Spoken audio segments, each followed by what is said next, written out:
열매 맺는 삶에 관한 이야기를 좀 하려고 해요. 결국은 하나님이 나타나는 삶인데 어떻게 하면 2020년 한 해가 열매 맺는 한 해가 될 수 있을까? 그 삶을 통해 어떻게 하면 하나님이 나타날 수 있을까? 말씀을 통해 우리가 반드시 알아야 하는 것, 또 우리에게 필요한 것, 또 우리가 해야 하는 것, 또 경험하게 되는 것, 그렇게 네 가지 함께 살펴보려고 합니다. 알아야 하는 것, 필요한 것, 해야 하는 것, 경험하게 되는 것, 이렇게 네 가지 함께 살펴보겠습니다. 요한복음 15장에 있는 말씀을 함께 살펴볼 텐데 이 말씀을 한꺼번에 읽지 않고 지난주처럼 끊어가면서 함께 보도록 하겠습니다. 요한복음 15장 1절 말씀입니다. 나는 참 포도나무요 내 아버지는 농부이시다. 나는 참 포도나무요 내 아버지는 농부이시다.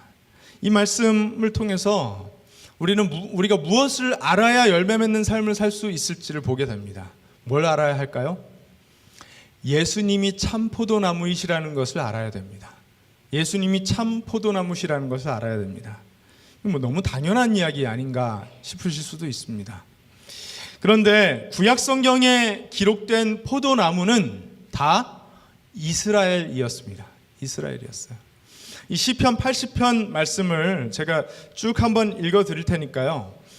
과연 포도나무가 이스라엘을 가리키는지 여러분 한번 보시기 바랍니다.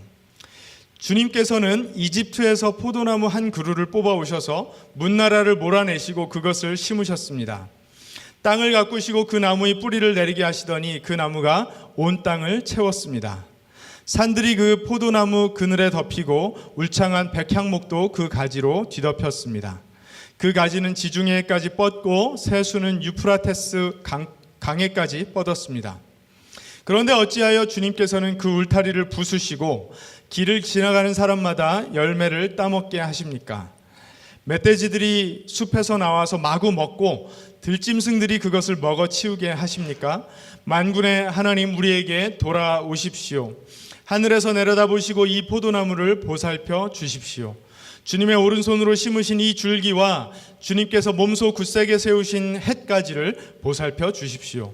주님의 포도나무는 불타고 꺾이고 있습니다. 주님의 분노로 그들은 멸망해 갑니다.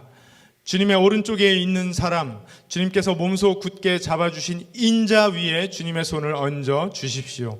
그리하면 우리가 주님을 떠나지 않을 것이니 주님의 이름을 부를 수 있도록 우리에게 새 힘을 주십시오. 만군의 하나님 우리를 회복시켜 주십시오. 우리가 구원을 받도록 주님의 빛나는 얼굴을 나타내 주십시오. 포도나무가 누구입니까? 이스라엘 민족이에요. 이스라엘. 이집트에서 옮겨다 심으신 포도나무는요, 이스라엘입니다. 이스라엘이라는 민족을 하나님께서 선택하셔서 하나님을 나타내는, 즉 열매 맺는 민족 삼으셨는데 이스라엘 민족이 그것을 실패한 것입니다. 이사야서에도 이런 말씀이 있습니다. 이사야서 5장 4절에서 7절 말씀을 보면 이렇게 기록되어 있습니다. 내가 나의 포도원을 가꾸면서 빠뜨린 것이 무엇이냐? 내가 하지 않은 일이라도 있느냐? 나는 좋은 포도가 맺기를 기다렸는데 어찌하여 들포도가 열렸느냐? 이제 내가 내 포도원에 무슨 일을 하려는지를 너희에게 말하겠다. 울타리를 걷어치워서 그 밭을 못쓰게 만들고 담을 허물어서 아무나 그 밭을 짓밟게 하겠다. 내가 그 밭을 황무지로 만들겠다. 가지치기도 못하게 하고 북주기도 못하게 하여 찔레나무와 가시나무만 자라나게 하겠다. 내가 또한 구름에게 명하여 그 위에 비를 내리지 못하게 하겠다. 이스라엘은 만군의 주님의 포도원이고 유다 백성은 주님께서 심으신 포도나무다. 주님께서는 그들이 선한 일 하기를 기대하셨는데 보이는 것은 사륙뿐이다. 주님께서는 그들이 옳은 일 하기를 기대하셨는데 들리는 것은 그들에게 희생된 사람들의 울부짖음뿐이다. 이런 말씀이 기록되어 있습니다. 하나님께서는 이스라엘을 포도나무 삼으시고 열매 맺기를 기대하셨는데 이스라엘이 하나님께 안겨드린 것은 실망감뿐이었다라는 거예요. 그들이 하나님의 기대를 충족하지 못하고 열매 맺는 일에 실패했다라는 것입니다. 하나님을 나타내는 일에 실패했다는 것입니다. 이제 실패한 이스라엘 대신 하나님의 인자이신, 하나님 오른편에 앉으신 그 하나님의 인자 예수 그리스도께서 보내심을 받아 이 땅에 오신 것입니다.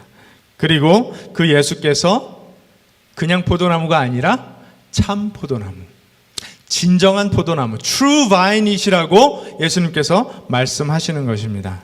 하나님은요, 이제 예수라는 포도나무를 통해서 열매 맺기를 원하시는 거예요. 여러분, 예수님이 포도나무이면 우리는 자연스럽게 가지라는 것 정도는 유추할 수 있겠죠. 그래서 예수님을 통해 하나님을 나타내신다라는 것은 즉 가지에 맺히는 열매를 통해 하나님 나타내시겠다라는 것입니다. 이걸 설명하시기 위해서 이 포도나무라는 비유를 사용하신 것이고, 예수님께서 제자들에게 그 사명을, 하나님 나타내는 사명을 감당하도록 하시기 위해서 이 포도나무의 비유를 그대로 빌려서 사용하시고 있는 것입니다. 뭘 알아야 된다고요? 예수님이 참 포도나무시라는 것을 알아야 합니다. 저와 여러분은요, 가지입니다.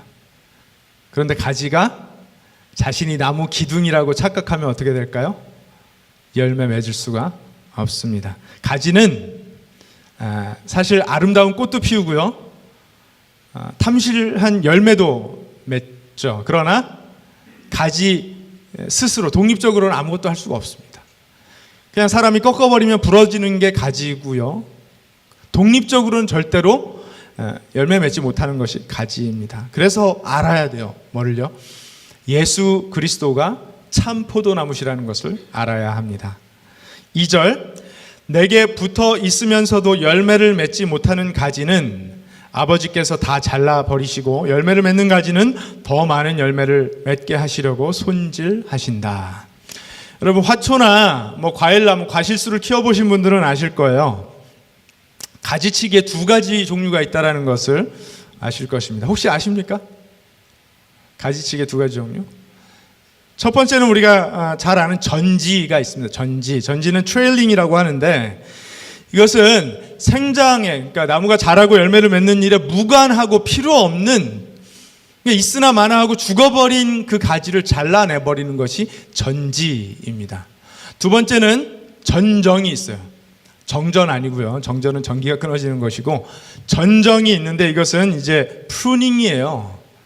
이게 이제 주로 그 나무를, 과실수를 더 풍성하게 만들기 위해 하는 것이죠. 그래서 그 나무의 관상 또는 개화, 꽃이 피는 일, 결실, 열매 맺는 일, 또는 생육 상태, 이런 것들을 조절하기 위해서 더 많은 열매, 더 풍성한 열매가 맺혀지도록 하기 위해서 조금씩 가지를 잘라주거나 줄기를 잘라주는 일이 전정입니다. 자, 하나님은 농부세요. 하나님 가르너세요. 하나님 정원사세요. 하나님의 사명은 나무를 통해 풍성한 열매를 맺는 데 있습니다. 어떻게 하실까요? 생명력 없는 가지는 쳐내십니다. 예수님께 붙어 있는 것 같지만 열매를 맺을 수 없는, 열매를 맺지 않는 가지들이 있습니다. 이건 잘라내버리세요. 그러나 예수님께 붙어서 그 생명력을 공급받아 열매를 잘 맺을 수 있는 가지에게는 어떻게 하실까요? 전정하시겠죠. 프루닝 하시겠죠. 더 큰 열매, 더 많은 열매를 맺도록 하시기 위해서 그렇게 하십니다. 전정의 과정이 저와 여러분에게 필요합니다. 여러분, 우리 전지당하면 안 됩니다. 잘려져 나가면 안 돼요. 네. 그러나 다듬어질 수는 있습니다. 전정의 과정이 필요합니다. 전정의 과정은요, 예수님의 말씀을 통해서 일어납니다. 예수님께서 주시는 말씀이 진리가 되어, 절대적인 진리가 되어 우리의 삶에 들어와 우리의 삶의 실제가 될 때 전정이 이루어집니다. 여러분, 그 작업, 그 과정 편할까요? 달콤할까요? 아니요. 가지가 다듬어지는 거예요. 모난 부분이 깎여 나가는 거예요. 어떨까요? 조금 불편할 수 있습니다. 때로는 따가울 수도 있습니다. 그러나 그 전정의 과정을 겪어내야만, 그 과정이 있어야만 진짜 열매, 큰 열매, 풍성한 열매를 맺을 수가 있는 것입니다. 예수님께서 말씀하셨어요. 3절에 너희는 내가 너희에게 말한 그 말로 말미암아 이미 깨끗하게 되었다. 이미 깨끗하게 되었다. 전정의 과정이 제자들의 삶에 일어났습니다. 어떻게 일어났죠? 예수님께서 그들과 3년간 동거동락하시면서 제자들이 제자 훈련을 받았어요. 예수님으로부터. 그렇죠? 쉬웠습니까? 물론 경이로운 장면도 봤죠. 예수님께서 베푸시는 놀라운 은혜의 장면들, 생명이 살아나는 일들도 보았습니다. 좋았습니다. 설레었습니다. 그런데 그런 일들만 있었습니까? 그렇지 않아요. 믿음이 없다고 많이 혼났습니다. 배고팠습니다. 힘들었습니다. 잠잘 틈이 없이 피곤했습니다. 기도하다가 졸기 일수였습니다. 믿음의 교육, 믿음의 훈련을 받느라 깜짝 놀랄 만한 일들도 그들에게 많이 벌어졌습니다. 그렇지만 그 시간 동안 예수님의 말씀이 그들 안에 들어갔어요. 그래서 예수님께서 내가 너에게 말한 것들로 너희는 깨끗해졌다, 전정되었다, 준비되었다 말씀하시는 거예요. 이제 열매 맺을 수 있게 되었다는 것입니다. 그 오늘 본문 15장 직전에 이제 이 예수님의 그 다락방 강화가 시작되는 13장 본문에 보면 예수님께서 제자들의 발을 씻기시면서 자기 몸도 씻어달라는 그 베드로의 요구에 너희는 이제 목욕을 해서 몸은 깨끗해졌다 이렇게 말씀을 하세요. 전정되었다는 거예요. 내 말이 너희 안에 들어갔다. 그러므로 이제부터는 발만 씻으면 된다 이런 말씀을 하십니다. 열매 맺을 준비가 된 거예요. 그런데 그렇게 전정되는 가지들, 열매, 더 큰 열매, 더 풍성한 열매를 맺기 위해 가지치기 되는 그런 열매들에게 꼭 요구되는 것이 있습니다. 그게 뭔지 4절부터 이렇게 기록이 되어 있어요. 4절, 내 안에 머물러 있어라. 그리하면 나도 너희 안에 머물러 있겠다. 가지가 포도나무에 붙어있지 아니하면 스스로 열매를 맺을 수 없는 것과 같이 너희도 내 안에 머물러 있지 아니하면 열매를 맺을 수 없다. 너희도 내 안에 머물러 있지 아니하면 열매를 맺을 수 없다. 뭘 해야 되는 것입니까? 예수님 안에 머물러 있어야 됩니다. 가지이기 때문에 포도나무 기둥에 붙어 있어야 됩니다.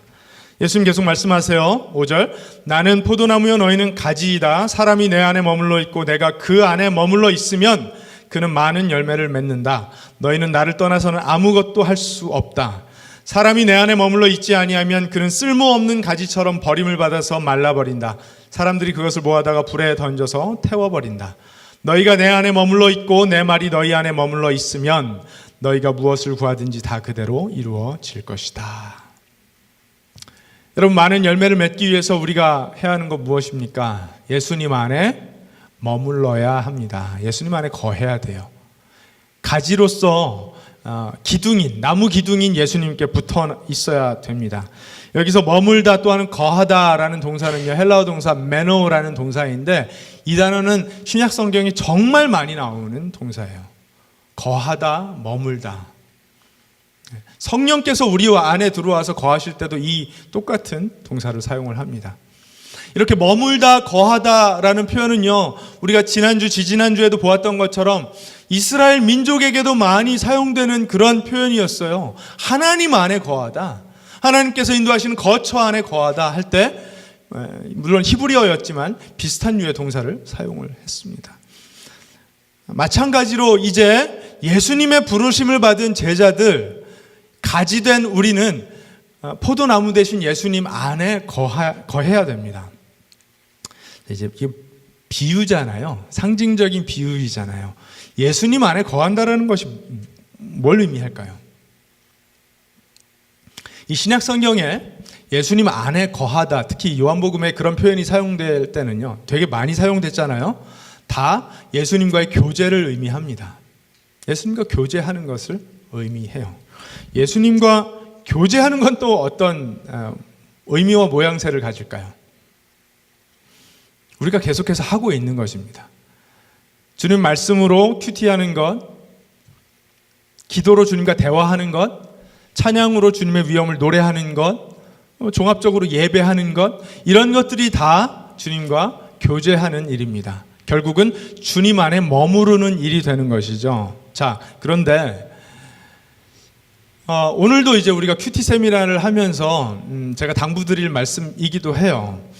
예수님 안에 머무는 일, 즉 예수님과 교제하는 일을 하면서 우리가 주의해야 되는 점이 있어요. 뭐냐 하면은요, 수단이 목적이 되어서는 안 된다는 것입니다. 수단이 목적이 되어서는 안 돼요. 여러분, 큐티, 기도, 찬양, 예배 이런 거 다 뭐죠? 수단이, 방법이에요.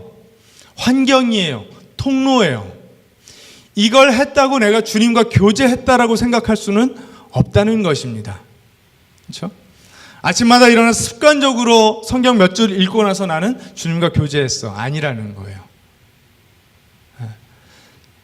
유대인 남성들이 그랬던 것처럼 습관적으로 기도하면서 나는 주님과 교제했어. 아니라는 거예요. 찬양하면서 그 음률이 좋고 그 가사가 좋은 것 같아서 마음이 한번 이렇게 울컥 달아올랐다고 주님과 교제하는 것 아니라는 거예요. 그럼 어떻게 해야 될까요? 큐티하는 것이나 기도하는 것이나 찬양하는 것, 예배하는 것, 이런 것들은 환경이고 통로이고 수단이기 때문에 그런 것들을 하는 과정 중에 주님과 실제적인 교제를 해야 돼요. 말씀을 한 줄을 읽더라도 이것이 하나님의 음성인지 깊이 새겨가면서 읽어야, 주님께 집중되어 있어야 주님과 교제하는 것입니다. 기도할 때도요, 그냥 형식적으로 나 오늘 30분 기도했다 이게 아니라 기도하는 내내 주님께 집중되어서 주님께서 하시는 말씀까지 들을 수 있어야 주님과 대화를 나누는 것이죠. 그렇죠? 그게 교제하는 것입니다. 찬양하면서 그냥 노래 가사와 멜로디에 한번 이렇게 울컥하는 것이 아니라 정말 찬양의 대상이신 예수 그리스도를 묵상하면서 그분께 찬양을 뜨겁게 올려드려야, 그것 때문에 심령이 뜨거워져야 찬양을 통해 주님과 교제하는 것입니다. 수단이 목적이 되어서는 안 된다는 것입니다. 여러분, 그것이 예수님 안에 거하는 거예요. 가지는요, 제대로 나무에 붙어 있을 때, 연결되어 있을 때 열매를 맺습니다. 아무리 큐티하고 기도하고 찬양했다고 열매를 맺어지는 것이 아니라 그 환경 가운데 주님과 온전한 교제를 했을 때, 그래서 예수님께서 공급하시는 생명의 에너지가 공급이 될 때에 열매를 맺을 수 있다는 거죠. 여러분, 이해되시죠? 그렇죠? 예수님의 사랑이 거기 있지. 성경에 그렇게 기록되어 있으니까요. 하나님의 아들 예수가 십자가에서 우리를 위해 죽으셨대. 내가 그걸 말씀적인 지식으로 안다고 내가 구원받는 것이 아니에요. 어떻게 해야 구원받죠? 그 말씀이 내 삶에 들어와 나의 실제, 나의 삶의 리얼리티가 될 때에 내가 구원받는 거잖아요. 그렇죠? 그래야 구원받는 것입니다. 마찬가지로 교제도 그래요. 그런 환경들을 통해서 주님과 깊은 교제가 일어나야 내 영혼에 풍성한 하나님의 사랑이 공급이 되는 것이고, 그걸 통해 열매를 맺을 수가 있는 것입니다. 하나님의 사랑, 예수님의 사랑이 거기 있었다라는 사실을 인지하는 것으로는요, 아무런 일도 일어나지 않습니다. 우리는 기억해야 돼요. 뭘 기억해야 되냐면요, 예수님께서 바로 이 말씀을 하실 당시에 누가 거기에 있었는지를 기억해야 돼요. 다른 제자들도 있었지만 가룟 유다가 거기 있었습니다.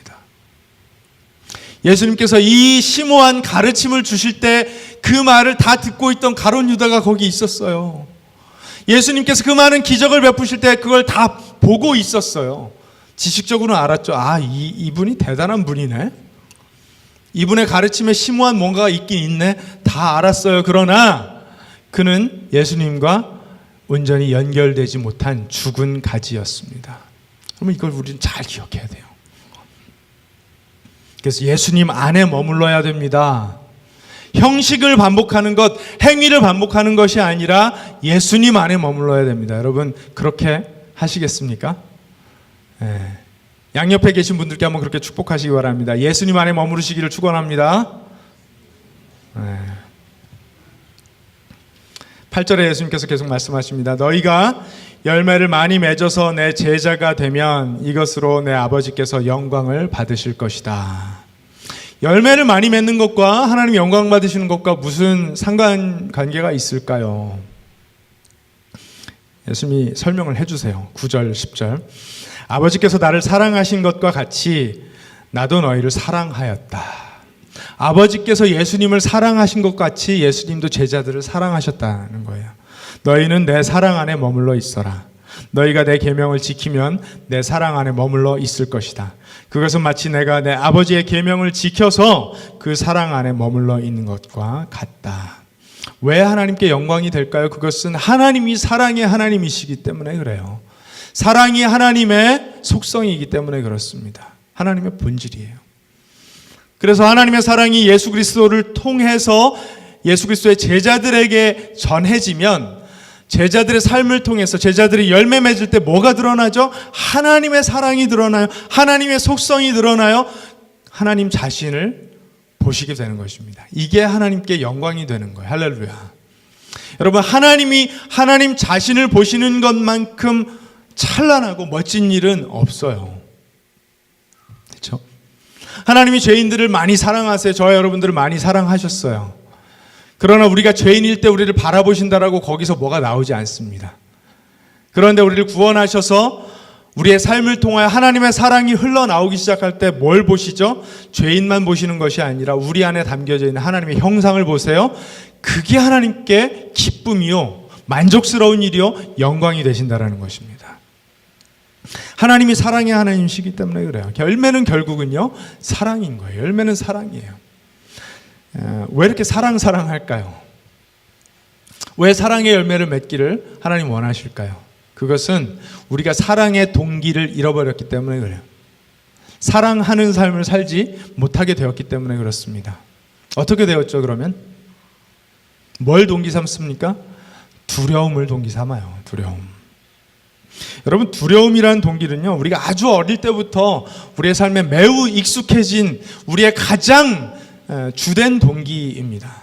저와 여러분들은 어쩌면 대부분 지금까지 두려움의 동기로 살아왔어요. 공부 안 하는 자녀들에게 너 공부 안 하면 용돈 안 줄 거야 하면 어떻게 됩니까? 당장은 몇 자 보죠. 그렇죠? 공부하는 신용이라도 합니다. 용돈 못 받으면 안 되니까요. 이거 무슨 동기입니까? 두려움의 동기예요. 그런다라고 해서 이 아이가 학습을 즐기고 좋아하는 그런 아이로 변모될까요? 아니요. 그렇게 쉽게 되지 않아요. 결국은 인생의 목적을 정하고 내가 내 삶을 통하여 하나님의 영광을 또는 누군가를 유익하게 하겠다라는 선한 동기, 사랑의 동기를 품어야만 학습이 즐거워지고요. 학습을 통해 남에게 유익을 끼치는 삶을 살기까지 나아가게 됩니다. 여러분, 두려움이 얼마나 강력하고 쉽냐 하면요, 저희 아내가 이제 바이올린을 가르치잖아요. 우리 혜련 자매님도 바이올린을 가르치시는 선생님이신데, 그 학생들을 가르칠 때, 중학생들을 가르칠 때요, 저는 바이올린을 잘 못해요. 아주 어렸을 때 잠깐 해봤는데, 이 친레스트라는 게 있죠. 그래서 여기다가 바이올린을 대고 이제 왼손으로 이렇게 잡고선을 하는데, 비스듬하게 고개를 숙여야, 그렇게 대고 이 곁눈질로 손을 바라봐야 척추가 이렇게 올바르게 선 상태에서 바이올린을 아름답게 연주할 수 있다고 합니다. 그런데 바이올린을 처음 배우는 학생들은 이 손이 잘 안 보이면 무섭잖아요. 자기가 다른 줄을 누르면 안 되니까. 그래서 이걸 이렇게 보느라고 자기 턱 밑에다가 여기다가 괜다는 거예요. 그렇게 되면 자연스럽게 척추가 비틀어지고 올바른 연주를 할 수 없게 된다는 거죠.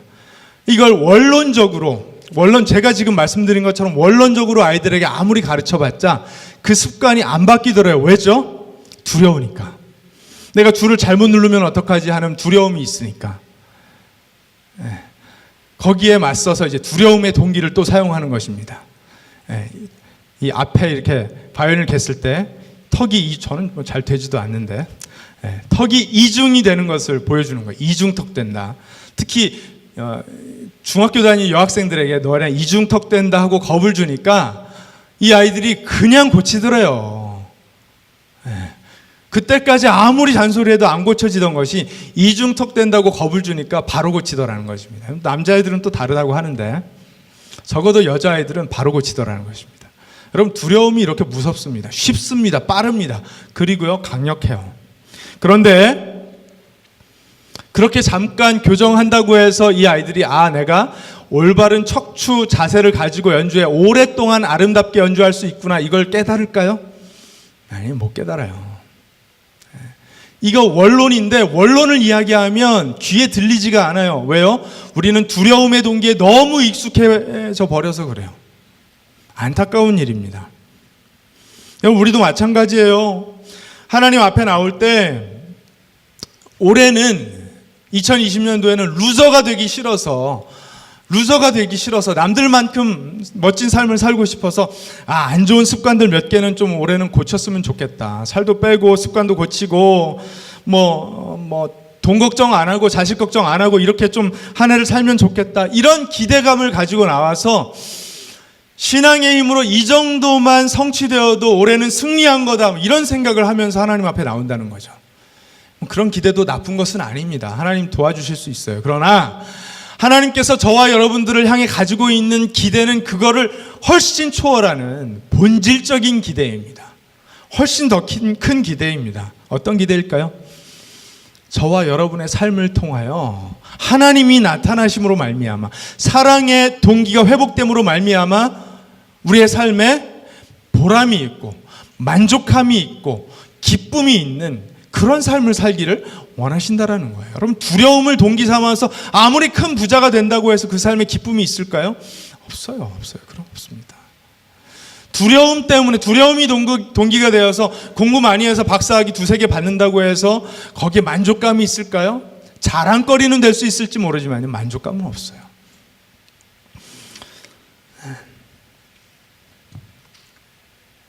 그래서 사랑 말씀하시는 것입니다. 보면 12절 말씀 보겠습니다. 내 계명은 이것이다. 내가 너희를 사랑한 것과 같이 너희도 서로 사랑하여라.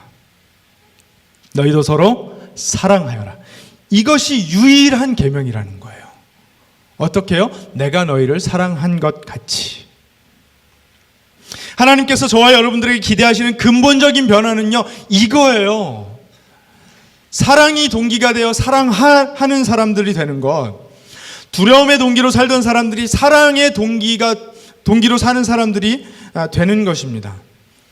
하나님의 사랑 안에서 기쁨과 만족과 평강을 누리며 사랑하는 사람으로 살아야 했는데 그 사랑을 잃어버리고 죄 짓고 난 이후에 부끄러워지고 두려워져서 두려움이 동기가 된 사람들이 된 거예요. 스스로 높아지겠다고 자기 자신에게 시선을 고정하고 살아온 것입니다. 하나님은요, 저와 여러분 안에 사랑의 동기가 회복되기를 원하세요. 이것이 창조의 목적이었고요, 우리를 회복시키시는, 우리를 구원하시는 하나님의 의도입니다. 열매 맺는 삶을 산다는 것은 어떤 삶이요? 예수의 계명을 지키는 삶이고, 예수의 계명을 지키는 삶은 서로 사랑하는 삶이라고 말씀하십니다. 그런데 지금 말씀이 쭉 진행되면서 조금 이상하다 느끼신 분이 있으실지 모르겠어요. 이 예수 안에 머무는 것, 우리가 해야 될 것이죠. 예수 안에 머무는 것과 서로 사랑하는 것은 두 가지가 구별된 다른 것처럼 느껴집니다. 그런데 이 두 가지는 너무나 밀접하게 얽혀 있어서 잘 구별이 안 되는 것이기도 해요. 실제로 예수님께서 그렇게 말씀하세요. 9절과 10절을 보겠습니다. 다시 한번. 아버지께서 나를 사랑하신 것과 같이 나도 너희를 사랑하였다. 이상한 점이 없죠. 사랑이 흘러온 것입니다. 너희는 내 사랑 안에 머물러 있어라. 이상한 점이 없습니다. 그렇죠? 그런데 10절에 보면 너희가 내 계명을 지키면, 갑자기 계명을 지키면으로 넘어가요. 내 사랑 안에 머물러 있을 것이다. 그냥 예수님께 연결되어 예수님 사랑 안에 머물면 되는 줄 알았더니 예수님의 계명을 지키면, 즉 서로 사랑하면 사랑 안에 머무를 것이다. 이렇게 말씀을 하세요. 이게 논리적인 모순이 있는 것처럼 느껴지시지 않습니까? 그것은 마치 내가 내 아버지의 계명을 지켜서 그 사랑 안에 머물러 있는 것과 같다. 아니, 예수님 안에 머물러 있어야 그 사랑을 받아서 내가 사랑할 수 있을 것 같은데 어떻게 하는 것이 사랑 안에 머무르는 것이라고요? 예수님의 계명을 지키는 것. 계명을 지킨다는 것은 서로 사랑하는 것. 서로 사랑해야 예수님의 사랑 안에 머문다고 얘기를 해요. 이게 그냥 글씨만 읽으면요, 이해가 잘 안 돼요. 논리적인 모순처럼 느껴집니다. 그러나 저는 이것을 사랑의 선순환이라고 부르고 싶습니다. 사랑의 선순환. 맞아요. 우리는 하나님의 사랑으로부터 시작해야 되는 사람들은 맞습니다. 근데 사랑하다 보면, 그래서 하나님의 사랑에 감동되고 압도되어서 그 사랑을 베풀다 보면 어떻죠? 사랑하는 삶이 쉬운가요? 만만한가요? 아니, 힘들어요. 사랑하는 삶 힘듭니다. 그래서 사랑을 하는 동안에 뭘 생각하게 되죠? 아, 내 안에 조금 더 뭐가 있었으면 좋겠다. 뭐요? 하나님의 사랑이 조금 더 나를 압도하면 좋겠다. 하나님 사랑의 필요를 경험하게 돼요. 왜냐하면 사랑하는 게 힘드니까요. 실제로 사랑을 하다 보면 현실에서는 이게 너무나 와닿는 말씀이에요. 사랑을 하다 보면 힘들어서 사랑을 더 원하게 돼요. 사랑을 더 원해서 십자가 앞으로 나아가면 어떻게 되죠? 더 큰 사랑에 압도당합니다. 더 큰 사랑에 압도당하면 어떻게 되죠? 그 사랑을 가지고 또 사랑할 수 있게 돼요. 더 큰 사랑을 하다 보면 어떻게 될까요? 사랑이 여전히 필요하다라는 걸 느껴요. 그래서 다시 십자가 앞으로 돌아가 사랑을 공급받습니다. 이게 뭐죠? 사랑의 선순환이에요. 그래서 예수님 안에 머문다는 것은 결국 사랑을 실천하고 있는 것이고, 사랑을 실천한다는 것은 결국 예수님 안에 머무는 거예요. 이 두 가지가 별개의 것이고 다른 것 같지만 예수님 자신이 말씀해 주세요. 논리적인 모순처럼 보이는 이것이 사랑의 선순환을 이루어 우리 안에 현실이 되어야 우리는 온전하게 사랑의 열매 맺을 수 있다라고 말씀하시는 것입니다. 여러분, 이걸 경험해 보셨습니까? 실제로 사랑을 하다 보면은요, 너무 힘들어요. 그래서 하나님 앞에 나아가게 됩니다. 하나님 앞에 나아가면 사랑을 공급받아 다시 사랑하는 사람이 됩니다. 사랑해보면 알 수 있게 됩니다. 사랑해보면 알 수 있게 돼요. 그래서 예수님 안에 머무는 일과 서로 사랑하는 일은요, 불가분의 관계입니다. 우리가 다 해야 하는 일인데 반드시 성공해야 되는 일입니다. 여러분, 제가 굉장한 진리를 하나 알려드릴게요.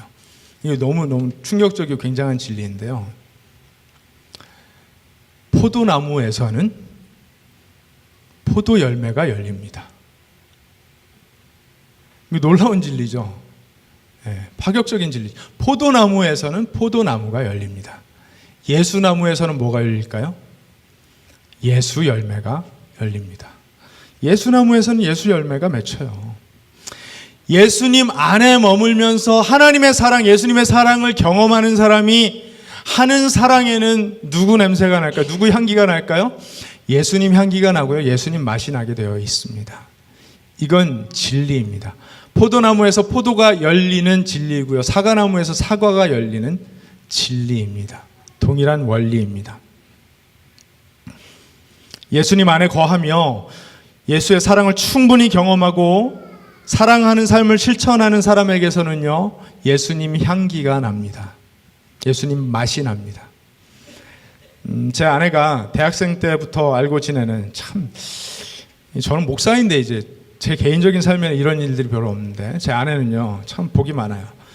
그 대학생 때부터 알고 지내는 은퇴하신 80대 중반 선교사님이 한 분 계세요. 이제 저희가 베리 할머니라고 부르는 분인데, 이분은 사실 가 보면은 덴튼에 사시는데 정말 허름한 집에서 사세요. 가난하세요. 그리고 이분께 이제 자녀가 많이 있는데 그 중에 첫째 아들이 태어나면서 불구입니다. 태어나면서 불구라 호스를 연결해서 날마다 영양분을 공급해 줘야 되고요. 근육이 마비되면 안 되니까 날마다 마사지를 해줘야 되고요. 그리고 대소변을 다 받아줘야 됩니다. 이 아들이 약 60살이 되었습니다. 60년 동안 이 아들을 케어하셨어요. 아프리카에서 선교하시면서도 케어하셨습니다. 지금까지도 미국에서 이 아들을 케어하고 계세요. 여러분, 이분의 삶이 피곤했을까요? 남편도 일찍이 여의고 자녀들을 또 다 키웠습니다. 돈도 많이 없습니다. 어떨까요? 너무너무 피곤하겠죠. 일상이 너무나 버겁겠죠. 그렇죠? 그런데 이 할머님 댁에 가면, 베리 할머니 집에 가면은요, 아주 신기하고 신비스러운 평안이 있습니다. 말도 안 되는, 그 환경적으로 눈에 보이는 걸 보면은요, 말도 안 되는 여유가 있습니다. 그래서 저희 아내가 인생이 너무 피곤하고 지칠 때면, 이 할머님도 가난한 분이고 가진 것도 없고 가구들도 다 어디서 주워온 가구들인데 그 집에 가서 낮잠을 잤다는 거예요. 처음에는 이게 무슨 얘기인가 했더니 가보니까 이해가 돼요. 문이 열려 있고요, 유학생들이 누구나 와서 그 집에 와서 쉴 수 있도록 언제나 마음과 환경이 열려 있었습니다. 그럴 만한 환경이신가요? 아니요, 현실적으로 보면 그렇지 않은데 그분의 집에 가서 그분 품에서 쉼을 얻을 수 있도록 배려를 한다는 것이죠. 여러분, 돈이 많은 것이 부러울 때가 분명히 있습니다. 저도 그렇습니다. 지식이 많은 것이 부러울 때 있습니다. 운동 잘하는 사람을 보면서, 노래 잘하는 사람을 보면서 부러울 때도 있습니다. 잘생기고 예쁜 거 보면서 부러울 때 분명히 있습니다. 그런데 예수님의 향기가 나는 사람은요, 존경스럽습니다. 부러운 것을 뛰어넘어서요, 나도 그렇게 될 수 있을까 정도가 아니라 너무나 존경스러워서 그분의 삶에서, 그분 자체에서, 그분의 표정에서 우러나오는 그 어라라고 하죠. 후광 이런 거잖아요. 그게 너무나 신비스럽고 나의 마음을 평안하게 해서 너무나 따뜻하고 좋아서 그냥 근처에 있고 싶은 거예요. 존경스럽습니다. 여러분, 예수의 열매를 맺는 사람, 예수라는 포도나무에 가지로 붙어 있어서 예수와 늘 교제를 하고 예수 안에 머무는 사람의 삶에는요, 그런 여유가 있는 거예요. 이런 사람은요, 진취적이지만 평화롭습니다. 담대하지만 겸손합니다. 열정적이지만 인내합니다. 정의롭지만 긍휼합니다. 갈라디아서 5장에 보면은요, 성령의 열매가 쭉 기록되어 있죠.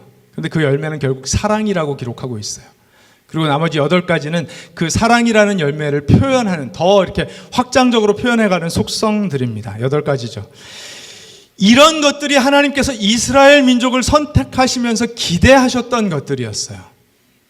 그래서 그런 성품을 가지고 이스라엘 민족이 선한 일, 옳은 일 하기를 기대하셨다라고 아까 읽은 이사야서 5장에 말씀하시잖아요. 그런데 어떻게 됐다고요? 이스라엘 민족 때문에 사람들이 죽겠다고 한다라는 거예요. 사륙당하는 사람들의 신음이 들리고요, 죽어가는 사람들의 고통스러운 신음이 들리더라는 것입니다. 이스라엘 민족이 민족적으로 실패한 그 일을 완성하시기 위해서 누가 오셨습니까? 예수께서 오셔서 포도나무 되어주셨어요. 그리고 가지인 우리들이 그분께 붙어 있고 그분 안에 머물기만 하면 자연스럽게 하나님의 사랑이 예수께로, 예수의 사랑이 우리에게로 전해져서 우리의 삶을 통하여서도 우리가 사랑의 열매를 맺을 때 세속적인 세상의 사랑의 열매가 아니라 예수의 향기가 나는, 예수의 맛이 나는 그런 하나님의 성품이 자연스럽게 배어져 나오는 그런 열매를 맺게 된다는 것입니다. 예수님이 이 부분에 대해서 전혀 모호함, 애매함이 없도록 분명하게 설명해 주세요. 13절부터 봅니다. 사람이 자기 친구를 위하여 자기 목숨을 내놓는 것보다 더 큰 사랑은 없다. 여러분, 이 문장에 애매모호함이 있습니까? 사랑이 어떤 것인지를 이보다 더 명확하게 표현하는 문장이 없어요. 14절, 내가 너희에게 명한 것을 너희가 행하면 너희는 나의 친구이다. 이제부터는 내가 너희를 종이라고 부르지 않겠다. 종은 그의 주인이 무엇을 하는지를 알지 못한다. 나는 너희를 친구라고 불렀다. 내가 아버지에게서 들은 모든 것을 너희에게 알려주었기 때문이다. 우리가 서로 사랑할 때 예수님의 친구라 인정을 받는 것이고, 예수님의 친구가 되었기 때문에 이제 마음껏 사랑할 수 있다는 것입니다. 그리고 그 친구를 위하여 목숨을 내어주는 것, 결국은 나의 존재 자체를 내어주는 것, 내가 가진 모든 자원을 내어주는 것만큼 확실한 사랑의 표현은 없다는 것입니다. 늘 말씀드리지만 내가 가진 시간과 돈과 에너지를 내어주어 상대방을 유익하게 하는 것이 사랑입니다. 궁극적으로는 목숨을 내어주는 것이 가장 위대한 사랑이죠. 여러분, 그 사랑을 누가 실천하셨습니까? 우리의 친구 대신 예수님께서 실천하셨어요. 그 사랑이 어떤 사랑인지, 사랑이란 무엇인지를 우리에게 확증적으로 보여주시기 위해서, 우리가 열매 맺는 사람들로 살아가도록 하기 위해서, 예수님의 친구로 남도록 하시기 위해서 보여주셨습니다. 그런데 이제 그런 의도는 알겠는데, 예수님 도대체 무엇이 걱정되셔서 지금 이 다락방 강화 중에 이렇게 여러 번 사랑을 강조하셨을까요? 구약의 모든 계명을 종합하면 이거야. 사랑하면 돼. 내가 너희를 사랑한 것처럼 사랑하면 돼. 왜 이렇게 여러 번 수차례 강조하실까요? 이거 예수님께서 십자가로 나가시기 전에 거의 마지막에 하신 말씀이거든요. 걱정되셨던 거예요. 뭐가 걱정되셨을까요? 제자들이 배신할까 봐요. 예수님 다 아셨어요. 그리고 제자들에게 말씀하셨어요. 조금 있으면 너희들이 나 때문에 겁이 나서 각자 집으로 돌아갈 거야. 말씀하셨어요. 잠시 동안 시험에 들어서 예수님을 등질 것을 다 알고 계셨어요. 그러나 그들이 돌아와서 예수님의 부활을 목격했을 때, 부활하신 예수님을 만났을 때 다시 회복이 되고 성령을 받을 때 권능을 받아서 멋진 사도들이 될 것을 알고 계셨어요. 그럼 뭐가 걱정되셨을까요? 이들이 사도로서 초대교회를 이제 세워서 초대교회의 밑거름이 되어서 초대교회를 일으켜 세워갈 때, 만약에 이 사도들이 바로 직전까지 그들이 했던 것처럼, 예수님이 이 말씀 주시기 직전까지 그들이 뭘 하고 있었습니까? 누가 더 높으냐, 누가 더 높은 자리를 차지할 것이냐. 요한과 안드레는 자기 어머니까지 동원해서 한 자리씩 어떻게 안 될까요? 그래서 서로 시기하고 다투고 분노했던 그런 제자들이었습니다. 예수님께서 본을 보이시기 위해서 어떻게 하셨죠? 그들의 발을 씻겨주셨어요. 겸손한 사랑 이렇게 하는 거야. 그래야 높아지는 거야. 그런 사랑의 모델을 보여주셨던 것입니다. 이 부분이 걱정이 되셨던 거예요. 야, 내가 예수님의 수제자야. 내가 예수님의 가장 큰 사랑을 받았던 제자야. 예수님이 그 변화산에서 변모되실 때, 그 영광스러운 모습으로 변모되실 때 나는 거기 있었어. 너네들은 거기 없었지. 이렇게 서로 비교해 가면서 자신의 높음을 여전히 과시하면서 초대교회가 건강하게 세워질 수 있었을까요? 아니요, 그럴 수 없었을 거예요. 겸손하게 낮은 모습으로 서로를 섬기는 사랑을 사도들이 실천하지 않았다면 초대교회는 그렇게 강력하게 세워질 수가 없었을 것입니다. 예수님이 그 부분을 당부하고 계시는 거예요. 막상 교회가 시작되고 사도들은 어떤 삶을 살았습니까? 자신을 내어주는, 목숨을 내어주기까지, 죽음까지도 마다하지 않는 그런 섬김을 했어요. 그랬더니 어떤 일이 있었습니까? 오늘 보면 11절 다시 한번 읽습니다. 내가 너희에게 이러한 말을 한 것은 내 기쁨이 너희 안에 있게 하고 또 너희의 기쁨이 넘치게 하려는 것이다. 저들이 사랑의 삶을, 사랑을 열매 맺는 그런 삶을 살아갈 때 그들 안에 뭐가 있어요? 기쁨이 있도록 하기 위해서. 실제로 사도들이 이 초대교회를 세워나갈 때 기쁨이 있었습니다. 사도행전 2장 말씀을 보면요, 46절 47절에 그리고 날마다 한 마음으로 성전에 열심히 모이고 집집이 돌아가면서 빵을 떼며 순전한 마음으로 기쁘게 음식을 먹고 하나님을 찬양하였다. 그래서 그들은 모든 사람에게서 호감을 샀다.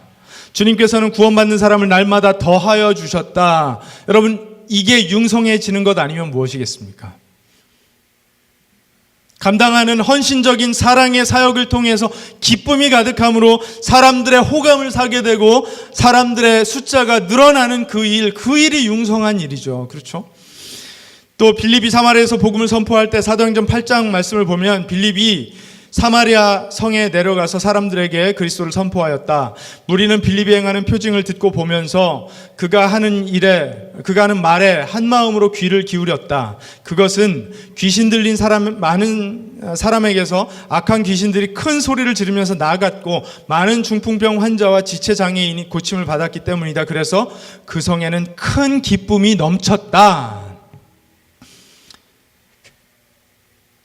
바울이 안디옥에서 복음을 선포할 때도요, 사도행전 13장 말씀에 보면 이방 사람들은 이 말을 듣고 기뻐하며 주님의 말씀을 찬양하였고 영원한 생명을 얻도록 정하신 사람은 모두가 믿게 되었다. 52절로 넘어가서 제자들은 기쁨과 성령으로 가득 차 있었다. 그런데 이 말씀이 놀라워요. 왜 놀라웠냐 하면 바울과 바나바 일행이 쫓겨나갔거든요.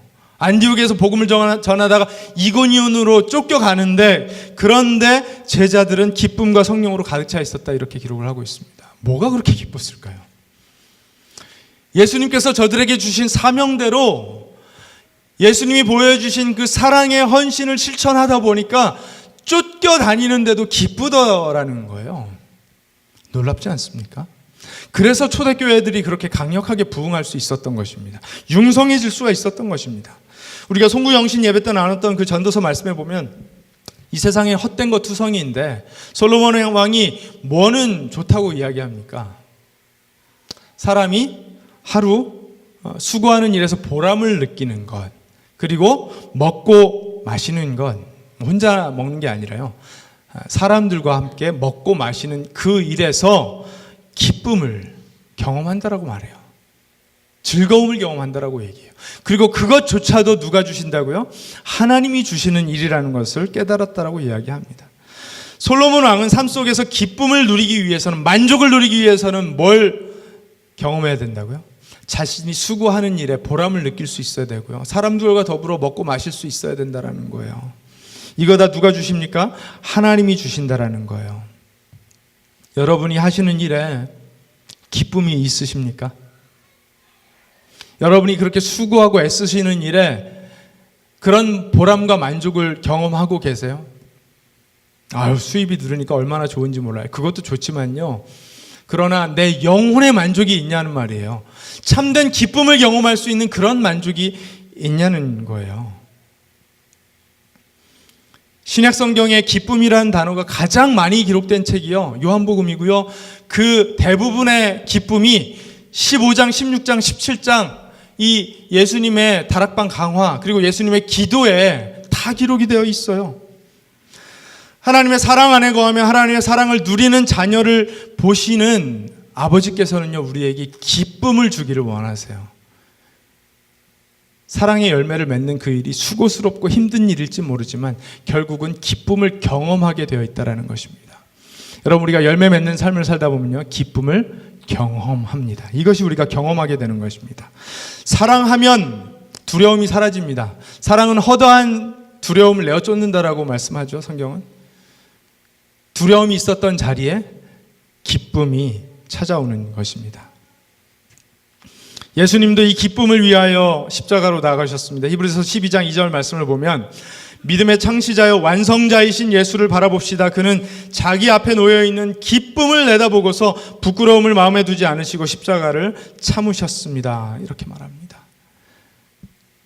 여러분, 우리가 사랑의 열매를 맺는 삶을 살아서 그 삶에 기쁨이 충만한 삶, 보람이 넘치는 삶, 만족감이 넘치는 이 삶을 사는 것이 하나님께서 저와 여러분을 창조하신 의도였고요, 예수의 십자가 희생을 통해서 회복시켜 주시기를 원하시는 것이라는 거예요. 여러분 안에 이런 기쁨이 있으세요? 이런 기쁨이 있으십니까? 여러분, 이 일, 예수님이 포도나무 되심을 알고 하나님의 그 전정의 손길을 경험하여 다듬어지고 예수님 안에 머물고 서로 사랑함으로 다시 예수님 품 안으로 돌아가는 그 일, 그래서 기쁨을 누리는 이 모든 일을 시작하신 분이 누구이십니까? 예수님이세요. 오늘 보면 16절에 그걸 이야기합니다. 너희가 나를 택한 것이 아니라 내가 너희를 택하여 세운 것이다. 예수님이 시작하셨어요. 그리고 아까 히브리서 12장에는 뭐라고 말합니까? 믿음의 출발 포인트가 되시고 완성자 되시는 예수께서 기쁨을 내다보시면서 십자가로 나오셨다고 말씀하세요. 여러분, 걱정하지 마세요. 내가 너무 사랑의 열매를 맺지 못하는 것 아닌가, 나는 너무 약한 가지 아닌가, 이런 생각을 하실 수도 있어요. 그러나 약한 가지도요, 변함없는 진리는 뭐냐 하면요, 붙어 있기만 하면 열매를 맺는다는 것입니다. 다운타운에 그 건물을 사용하고 있을 때 교회 앞마당에 오래된 늙은 나무들이 참 많이 있었습니다. 이 겨울만 되면요, 이 나무가 송두리째 다 죽어버리는 거 아닌가 하는 걱정이 많이 됐었어요. 그래서 어떤 가지들은 건강한가 만져보려고 이렇게 만지면 이미 그 안에 생명력이 하나도 없어서 그냥 뚝 부러지는 가지들이 많이 있었습니다. 그런데 보기에 연약해 보였지만 붙어 있어서 겨울을 나고 봄을 맞이하는 나무 가지들은요, 자연스럽게 생명력을 되찾고 꽃을 피우고 열매를 맺더라고요.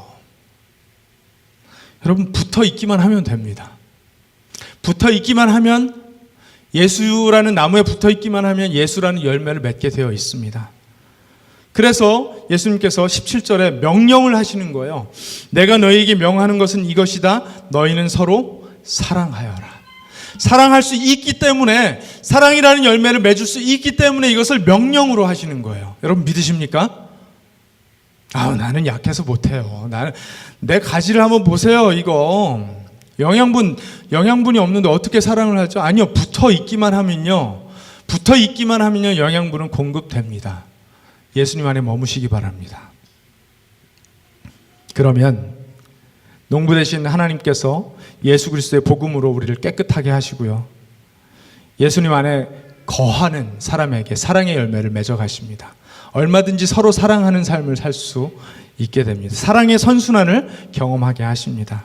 여러분, 올 한 해 열매 맺는 삶을 살기 위해 예수님 안에 잘 거하시고요, 그리고 서로 사랑하는 삶을 아주 구체적이고 확실하게 한번 실천해 보시기를 바랍니다. 그런 사람들이 경험할 기쁨을 하나님께서는요, 이미 우리 안에 담아 놓으셨고요, 넘치게 하실 줄로 믿습니다. 그래서 올 한 해 동안 여러분의 삶에 사랑으로 인한 기쁨이 충만하게 넘치는 그런 복된 융성한 삶이 되시기를 예수 그리스도의 귀하신 이름으로 축원합니다. 기도하겠습니다.